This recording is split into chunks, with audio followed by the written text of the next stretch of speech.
সব সংস্কারের মূলে যেন আমাদের নির্বাচন ভাবনা থাকে, স্মুথ ট্রানজিশন অফ পাওয়ার হতে হবে। এটা হচ্ছে সবচেয়ে ফান্ডামেন্টাল শর্ত।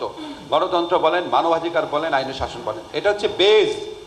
শুধু নির্বাচন দিয়ে কি হবে এই সমস্ত কথা আর বলেন না। শুধু নির্বাচন দিয়ে কি হবে না হবে এটা যারা বলেন, 1991 থেকে 2011-12 পর্যন্ত বাংলাদেশ কিভাবে চলেছে, আর 2014 থেকে 2024 পর্যন্ত কিভাবে চলেছে, এটা একটু নির্মোহভাবে কম্পেয়ার করে দেখবেন। এখন আমি বলি যে বিচার বিভাগের সংস্কারের দাবি যেটা, এগুলি তো পুরনো, মানে নতুন কোনো বিষয় না।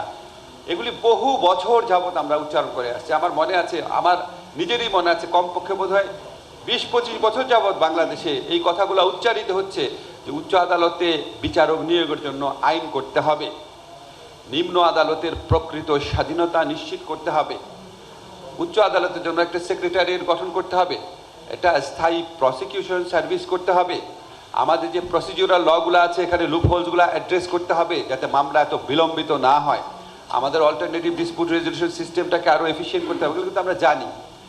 এখন তারপরও যখন আমরা একটা সংস্কারে যাই, আমরা সংস্কার কমিশন হয়েছে, আপনারা দেখেছেন বিচার বিভাগ সংস্কার কমিশন হয়েছে, আমরা একটা ব্রড বেসড কনসালটেশন করব এই শনিবারে ইনশাল্লাহ, যত দ্রুত সম্ভব এই আইনটা করব। আমরা যদি এই আইনটা করে 30-40টা ভালো বিচারপতি নিয়োগ দিয়ে যাই উচ্চ আদালতে, অন্তত মানুষ তো 20-25 বছর 30-40 জন ভালো বিচারপতির সেবাটা পাবে, অন্তত এইটুক তো হবে। সেকেন্ড, আমাদের যে টার্গেট আছে বা ইচ্ছা আছে সেটা হচ্ছে উচ্চ আদালতের যে আলাদা একটা সেক্রেটারিয়েট দরকার। কেউ কেউ বলে সেক্রেটারিয়েট দরকার নাকি উচ্চ আদালতে একটা মানে সচিবালয় নামকরণের মাধ্যমে দরকার, নাকি রেজিস্ট্রার জেনারেল অফিসকে সম্পূর্ণ ইন্ডিপেন্ডেন্ট করা দরকার। এটা একটু ডিবেট আছে। আমাদেরকে এগেইন মাননীয় চিফ জাস্টিসের পক্ষ থেকে একটা প্রস্তাবনা দেওয়া হয়েছে, এটা নিয়েও আপনাদের সবার সাথে কনসালটেশন করবো, একটু কনসালটেশন লাগবে। এটা আমরা করে যাব, ইচ্ছা আছে এটা 3 মাসের মধ্যে করব। প্রথম যেটা বললাম সেটা 1 মাসের মধ্যে করব। আরেকটা হচ্ছে আমাদের যে স্থায়ী প্রসিকিউশন সার্ভিস।